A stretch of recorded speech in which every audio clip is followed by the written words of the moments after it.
The day my husband ignored everything I did for him, I didn't shout. I didn't even ask why. I just stood there, in the middle of our kitchen, with my hands still wet from washing the dishes, and I watched him walk past me as if I wasn't even there.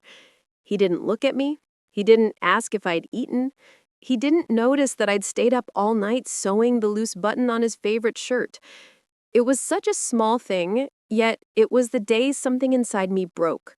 Quietly, almost politely. I remember the clock ticking. The sound of it filled the silence between us. And I remember thinking, maybe he's just tired. That's what I always told myself, for years.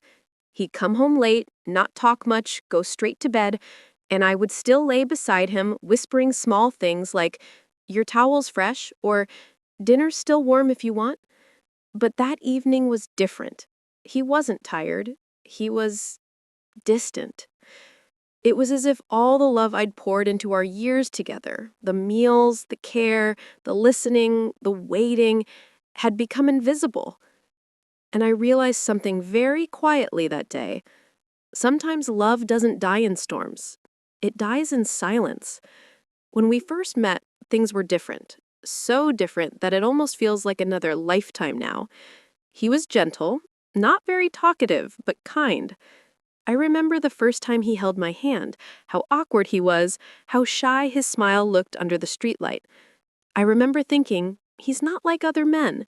He notices small things. He noticed when I was nervous. He noticed when my hands trembled slightly while pouring tea. He even noticed the way I used to fold napkins in triangles instead of squares, and he teased me for it. We were young then, full of plans. We used to talk for hours, sitting on the small balcony of our first apartment, sharing ideas about where life would take us. He dreamed of stability. I dreamed of a warm home. We both got what we wanted, I suppose, though not in the way we imagined. Our early years were sweet but simple. We didn't have much, just a secondhand sofa, 2 chipped plates, and an old fan that squeaked all night. But we had each other, and that was enough. I remember cooking for him in that tiny kitchen, laughing when the power would go out and we'd eat by candlelight. Sometimes he'd sing, off-key, but with so much heart that I'd forget the burnt rice or the leaky tap. Those days were ours. No noise from the world. Just us. Then life started to happen, the way it always does. He got promoted. I started working part-time. Bills grew, responsibilities doubled, and the quiet moments disappeared. We stopped sitting on the balcony. We stopped talking as much. We started managing each other instead of loving each other. He would come home late, phone in hand, scrolling, even while eating. I would remind him gently, "Your food's getting cold." And he'd nod, without really hearing. I tried not to take it personally. I told myself, he's tired. He's working hard for us. And he was. He truly was. But the truth is, love doesn't ask for grand gestures. It asks for attention. And slowly, attention was the first thing that left our marriage. I started keeping small notes of gratitude on the fridge. Reminders for both of us. Thank you for yesterday. Dinner was lovely. I'm proud of you. He never mentioned them. After a while, I stopped writing them. Still, I stayed. Not because I was weak, but because love is patient, and I thought maybe one day he would notice again. I cooked his favorite meals, ironed his shirts, called his parents every weekend. I made sure his mother's birthday gifts were wrapped just right. I kept track of everything. His dentist appointments, his vitamins, even when his shoes needed polishing. He never asked for these things, but I did them out of love. Because that's what you do when you care. You show it in actions, even if no one claps for you. And for a long time, that was enough. Until that day, the day he ignored everything I did for him. Fade transition. Slight music shift. A slow piano tone. It started like any other morning. I woke up early, made coffee, packed his lunch, and laid out his shirt. The blue one he liked. He came out of the bedroom, still half asleep, and went straight to the newspaper. "Coffee's ready," I said softly. "Mm-hmm," he murmured without looking up. I waited for a few moments, then sat across from him. He didn't look at me. He just kept reading. I watched him turn the pages. Crisp, neat folds. I watched his eyes move, but they never looked up. Then I said, "You're quiet today." He nodded once, said, "Just tired," and went back to reading. That was it. No smile, no warmth, no connection. I thought maybe the day would get better, but it didn't. He left for work without saying goodbye. Not even a glance. I stood by the window and watched him walk down the street. His shoulders looked heavy, his steps slow, but he didn't turn back once. And that's when I felt something break. Not loud, not angry, just quiet. A silence that filled the entire house. I sat at the dining table, staring at his untouched coffee cup. It was still warm. I could have cried, but I didn't. Instead, I whispered to myself, "It's okay. Maybe tomorrow will be different." But deep down, I knew something had changed. Love doesn't leave suddenly. It fades quietly, like light at sunset. And that morning felt like the last ray of light before everything went dim. Days turned into weeks, and that quiet space between us only grew wider. It wasn't loud. There were no fights, no broken plates, no slammed doors. Just silence. The kind of silence that follows you around the house. He spoke less and less. And I found myself filling in the gaps, talking to keep the air alive. Asking questions that only got short replies. "How was your day?" "Fine." "Want to eat together?" "I already did." I would try to smile through it. "Okay," I'd say softly, pretending not to feel that small sting inside me.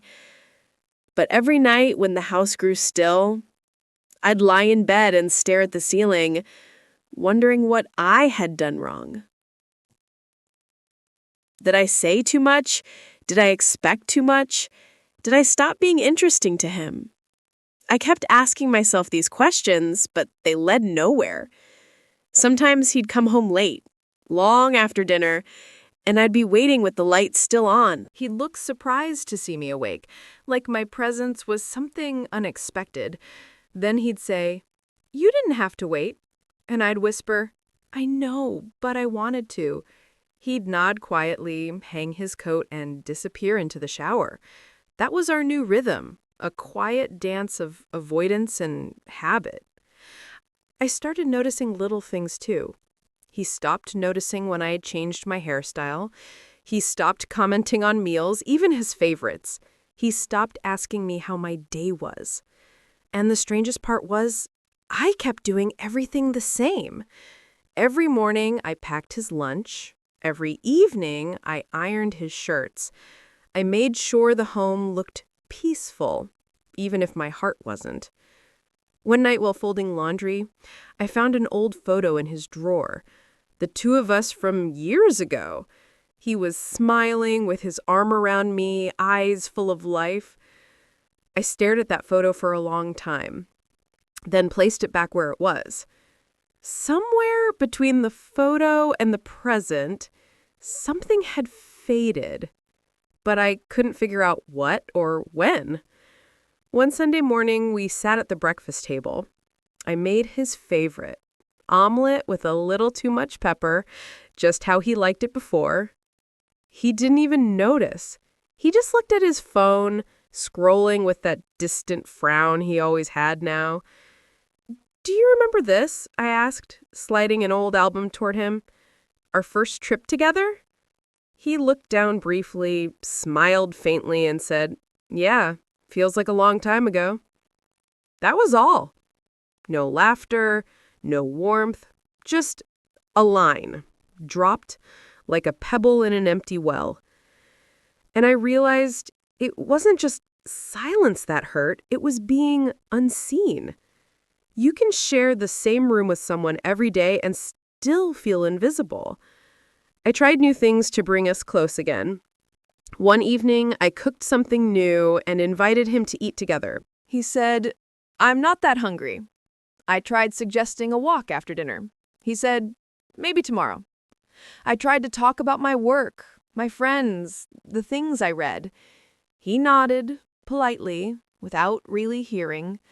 And one night I asked softly, "Are you happy?"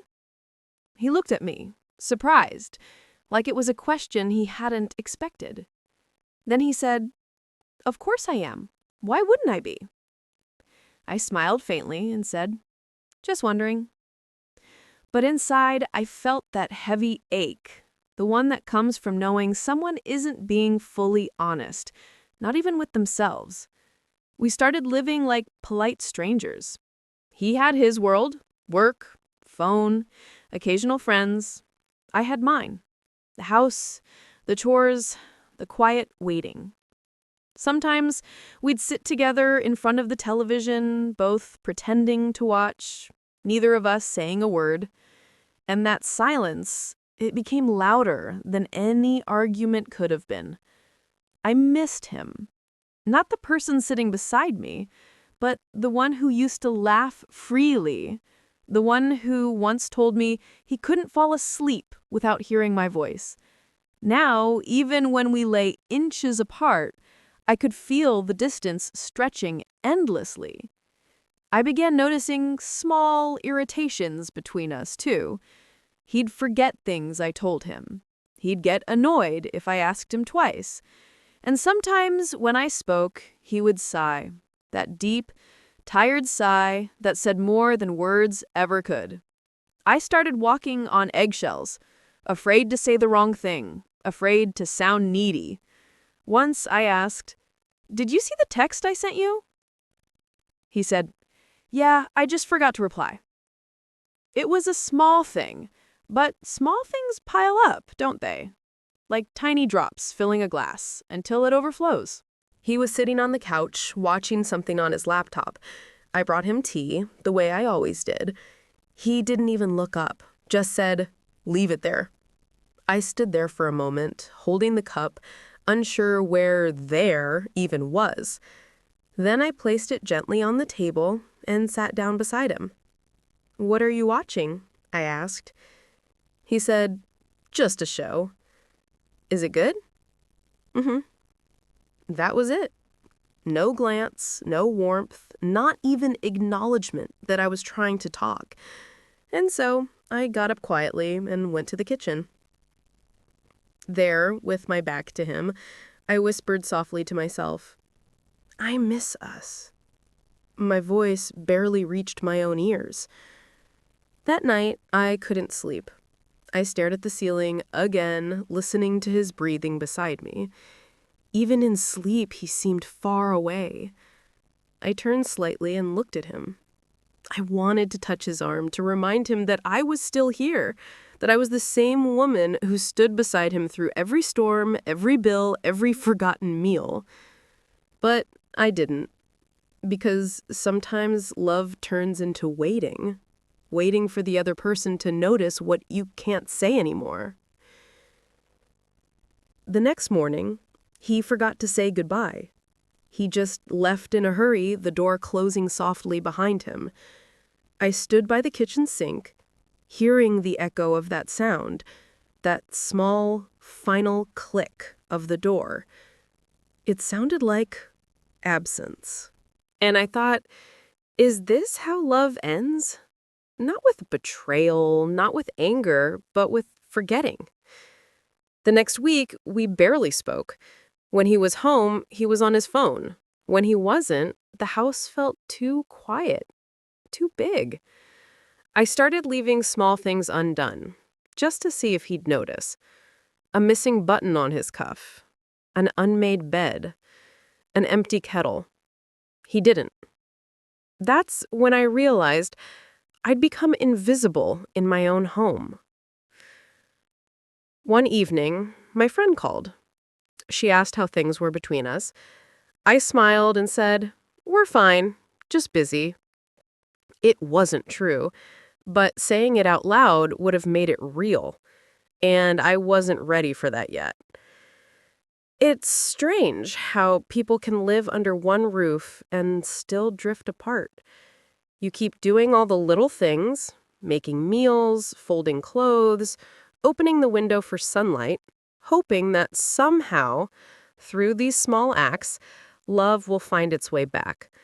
But love, I learned, isn't a visitor you can invite back with clean sheets or warm tea. It needs presence. And presence was the one thing we'd both forgotten how to give. One evening, while washing dishes, I watched my reflection in the kitchen window. The woman staring back looked tired, but not angry, just empty. I whispered to her, "When did you stop being seen?" The reflection didn't answer. Maybe because the answer was something I already knew. A few days later, he came home later than usual. I was sitting by the window with a cup of tea, the lights dim. He looked at me and said, "You're still up." "Yes," I said softly. He looked confused, as if he couldn't understand why I'd wait for him anymore. I wanted to tell him, because I still care, because I still believe in us. But instead, I just said, I couldn't sleep. He nodded, then went to the bedroom. I sat there long after he left, listening to the sound of the clock ticking again. That same rhythm that had once marked the beginning of our love now echoed its distance. And then, one morning, I overheard him talking on the phone. His voice was softer than usual, almost warm. He was laughing. It startled me, because I hadn't heard that sound in so long. That easy, happy tone. When I stepped closer, he turned away, lowering his voice. It could have been anyone, a friend, a colleague, and maybe it was. But what hurt wasn't who he was talking to. It was realizing that he still had that side of himself, the side that smiled, that cared, that felt alive. Just not with me anymore. That night, I cried for the first time in months. Not out of anger, not even jealousy. Just grief for a version of us that no longer existed. And that's when I decided something had to change. I couldn't keep pretending that silence was love. I needed to know if we still had something worth saving. The next morning, I made breakfast and waited for him to come to the table. He sat down quietly, reading messages on his phone. "Can we talk tonight?" I asked. He looked up briefly and said, "Sure, what about?" "About us." He frowned slightly. "Is something wrong?" I smiled softly. Maybe not wrong, just missing. He didn't say much after that, just nodded and went back to his phone. But I could feel my heart beating faster because tonight I would finally speak the truth. That night would change everything, not because of what was said, but because of what was finally heard. That evening, I set the table for two, just like I used to.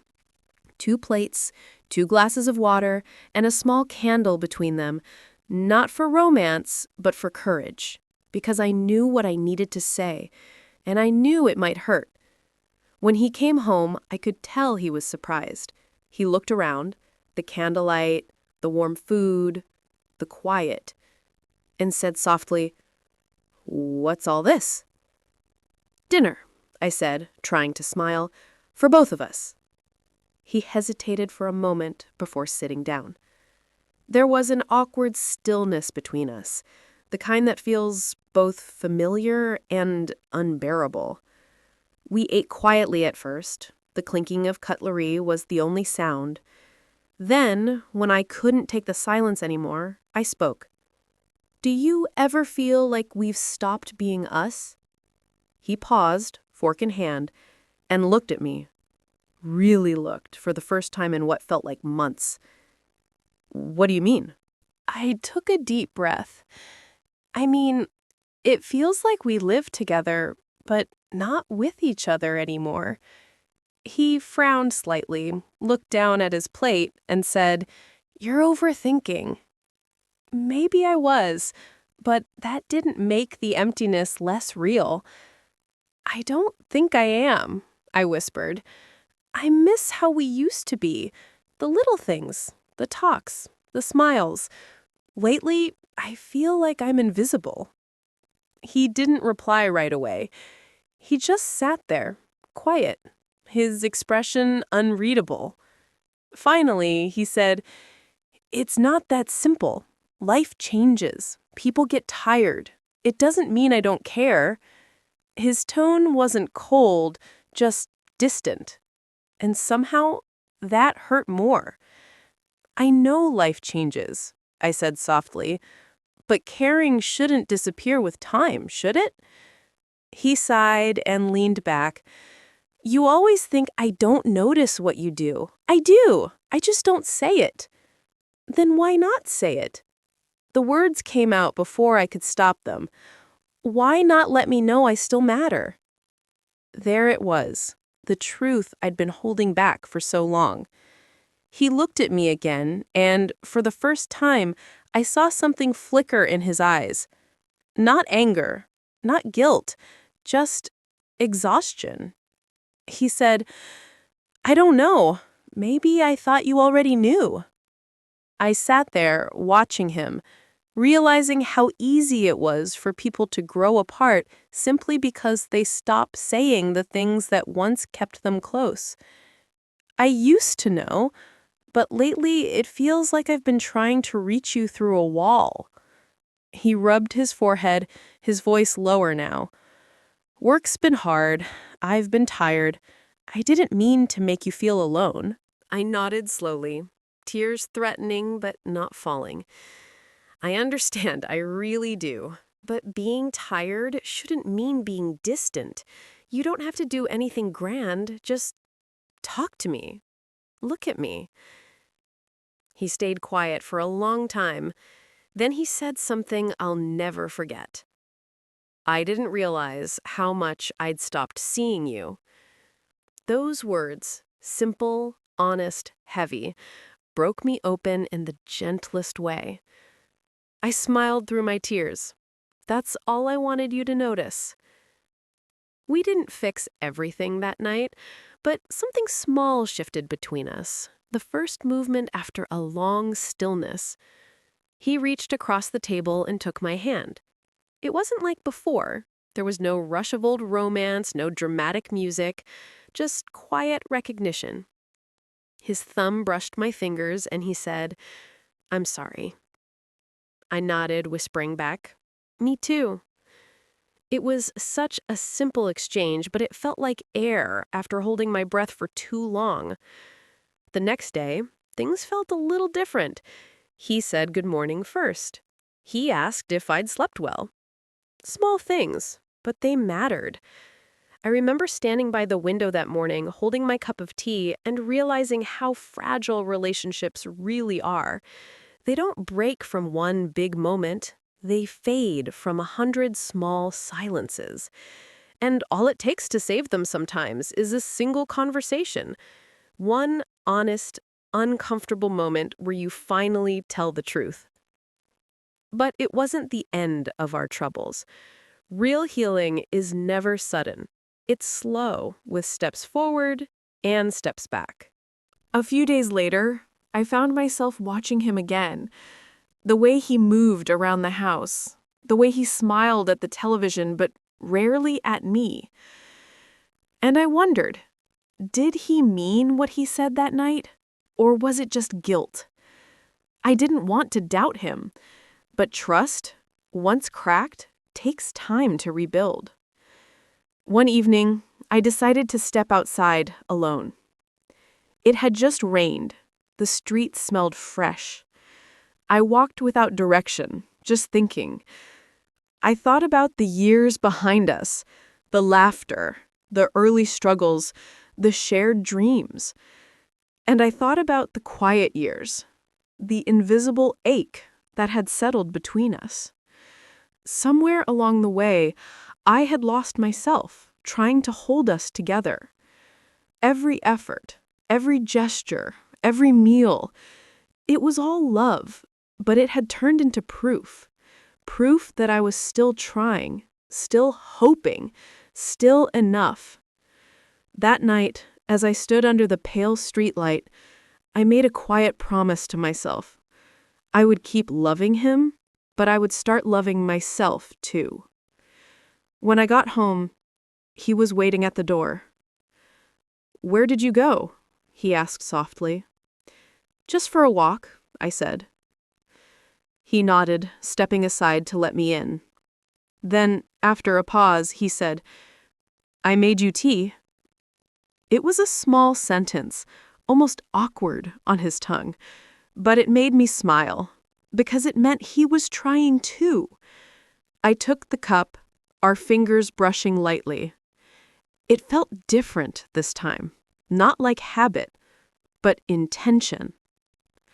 Later that night, as we sat together on the couch, I asked, "When did we forget how to talk to each other?"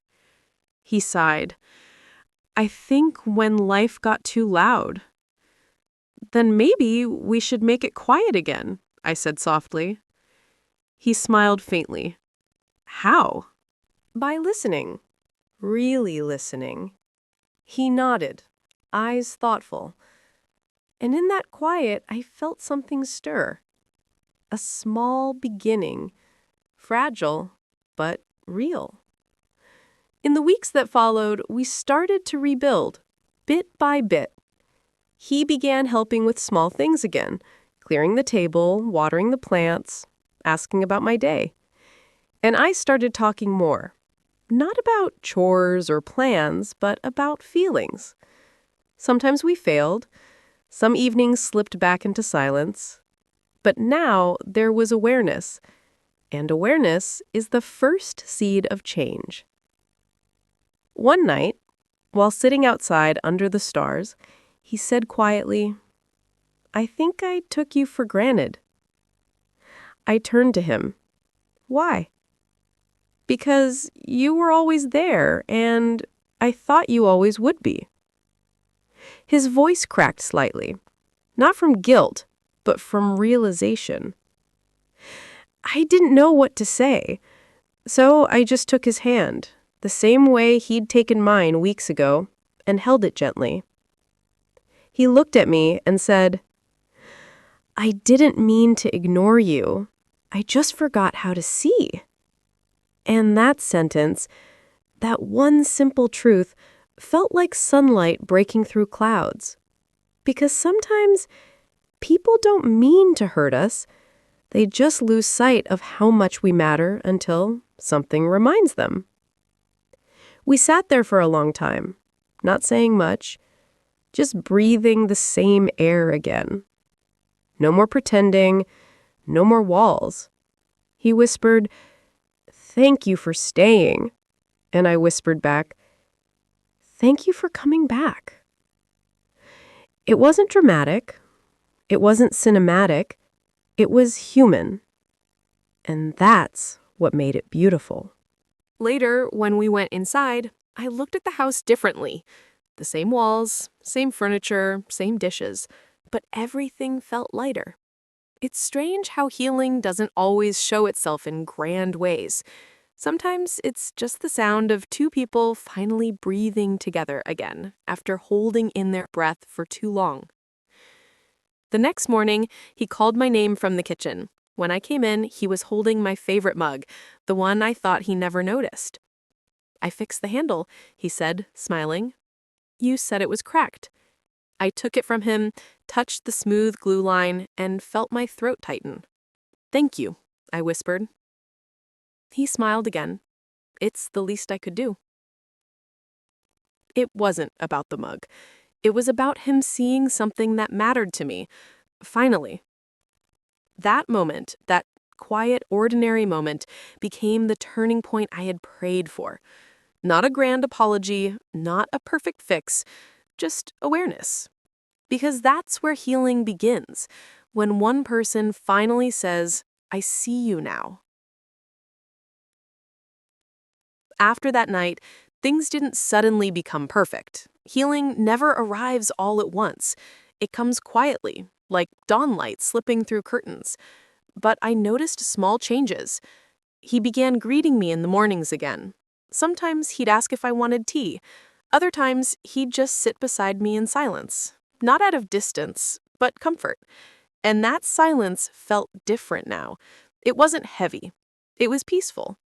I had spent years mistaking noise for love. The talking, the laughter, the plans. But love, I realized, also lives in the quiet. In the way someone looks at you without needing to say anything. In the way they notice your tiredness and simply sit beside you. One morning, while folding laundry, I found one of his old shirts. The one I used to love seeing him wear. The fabric was soft and a little faded. Without thinking, I held it close and smiled. He walked into the room just then. What's funny? He asked. Nothing, I said softly. Just memories. He smiled, a little awkward, a little shy. Good ones, I hope? Mostly, I replied with a small laugh. It was such an ordinary exchange, but it felt warm. Like we were learning how to speak again, in small, careful steps. In the weeks that followed, we started eating together more often. He'd come home earlier sometimes or text me before leaving work. Simple things that I had once begged for silently. I didn't need grand gestures anymore. All I needed was presence. I remember one evening, it was raining softly outside. We sat on the couch, both of us watching the rain through the window. He said, I used to hate rainy days. Why? I asked. They made me feel trapped. And now? He thought for a moment, then smiled faintly. Now they make me want to stay home. I didn't say anything, but I felt tears rise. Because that small sentence, they make me want to stay home, meant more to me than any apology ever could. We began finding small pieces of each other again, cooking dinner together, talking about our son's childhood memories, or simply sharing silence. And in those moments, I learned something I wish I'd known earlier, that love isn't just something you feel, it's something you practice every day in the way you choose to see each other. But rebuilding also meant facing my own part in our distance. For a long time, I had carried quiet resentment, not just toward him, but toward myself. I had allowed my worth to depend entirely on being noticed. I thought love meant doing everything and expecting nothing. But that wasn't love. That was fear. Fear of being unneeded, unloved, unseen. I remember one afternoon, while cleaning the kitchen, I looked at my reflection in the glass cabinet and whispered, You deserve peace too. It was the first time I had said it aloud, and for a moment it felt strange, like I was talking to a stranger who had been waiting for years to be heard. That day, I made a small change. I started taking walks again, alone, without guilt. I visited an old friend for tea. I bought myself a small plant and placed it near the window where sunlight could reach it. Each of these things was tiny, almost invisible, but together they felt like breaths, little reminders that I existed beyond my role as a wife, beyond what I gave. And strangely, the more I cared for myself, the easier it became to love him again, without resentment, without bitterness. Because love given from emptiness only drains more, but love shared from fullness, that heals. One evening, while I was watering the little plant, he came up behind me quietly. "Looks nice," he said. I smiled. "It's growing fast." "Kind of like us," he said, with a small grin.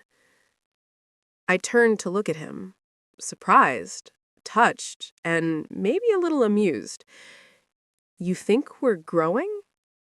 He nodded. "Yeah, slowly. But I can feel it." His voice was so gentle that I didn't need to question it. For the first time in a long while, I believed him completely.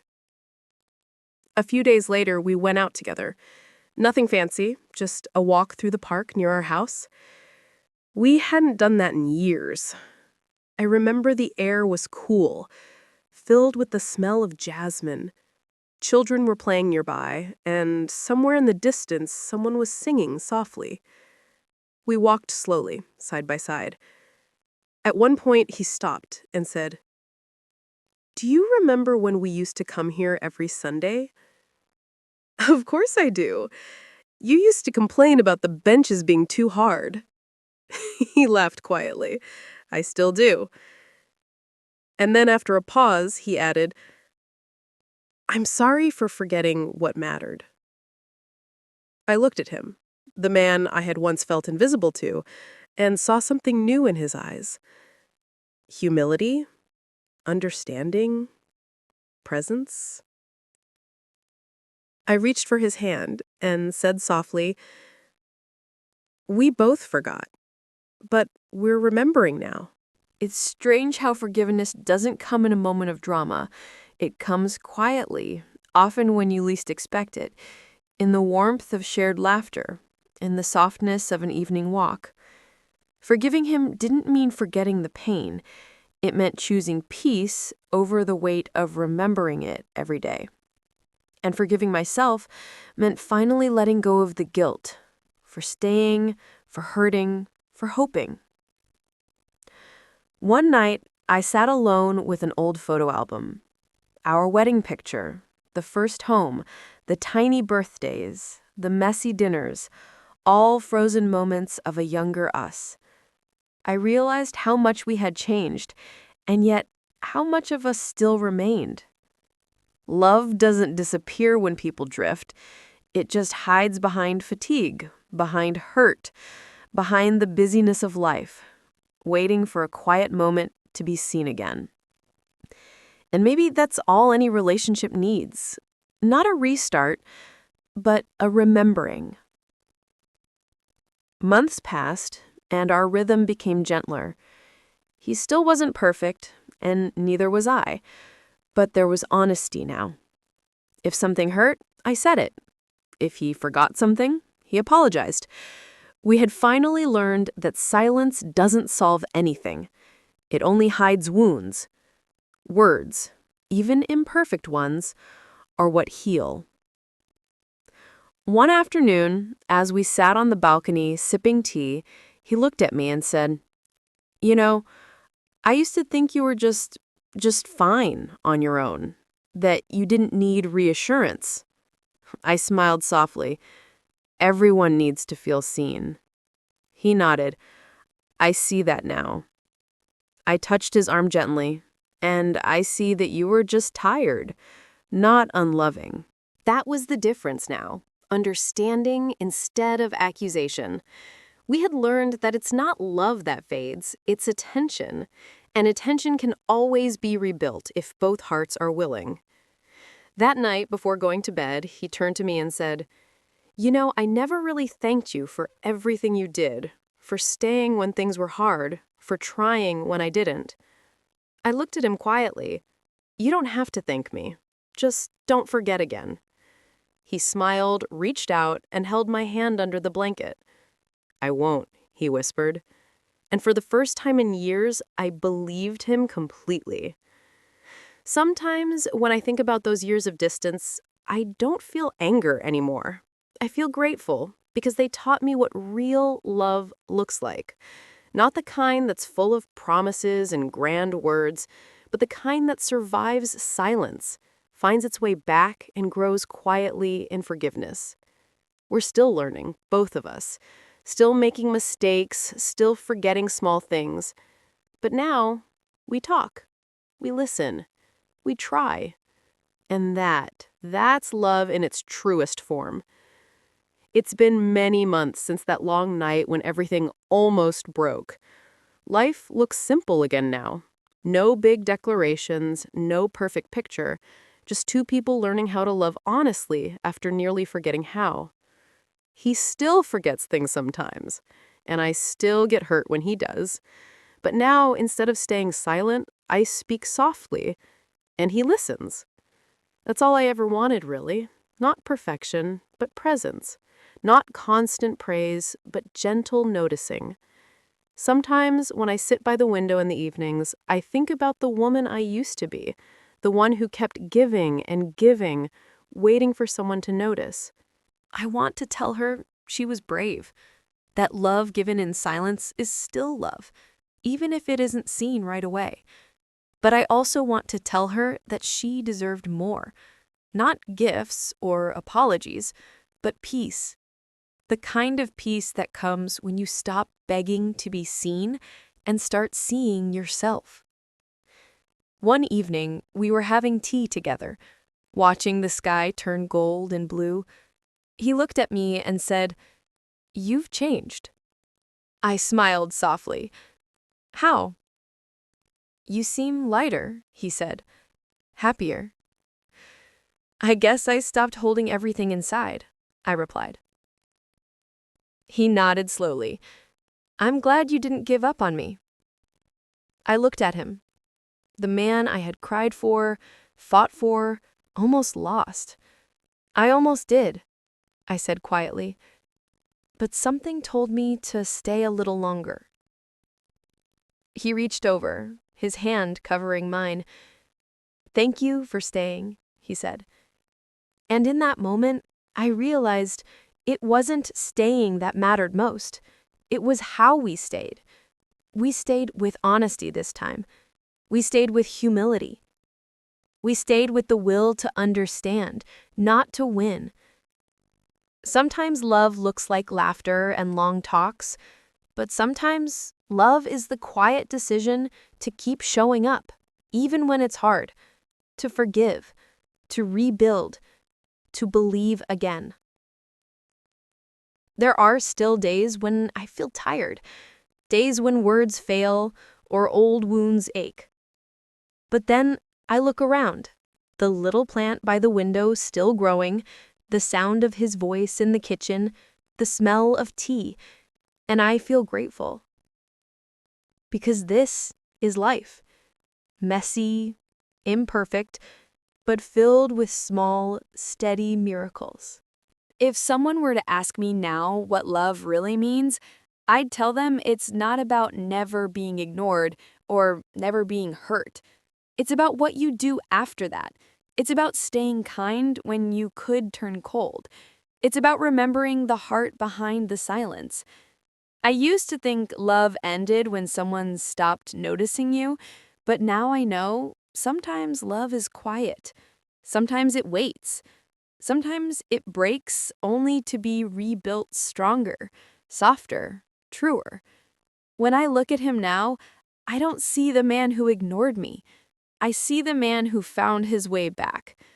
And when I look at myself, I don't see the woman who begged for attention. I see a woman who learned to love without losing herself. And that's enough. I've learned that marriage isn't about keeping score. It's not about who gave more, who tried harder. It's about seeing each other as human, flawed, tired, hopeful, and choosing again each day to keep walking side by side. Even if some days are quiet, even if some days hurt, because love at its core isn't loud. It's steady. It's patient. It's the sound of two hearts remembering the way home. When I go to sleep these days, I whisper a small prayer of gratitude for lessons learned the hard way, for forgiveness that took time, for the chance to love and be loved again, imperfectly but truly. Because love doesn't always come with fireworks or promises. Sometimes it comes with a quiet hand reaching for yours in the dark. And that is enough to start again.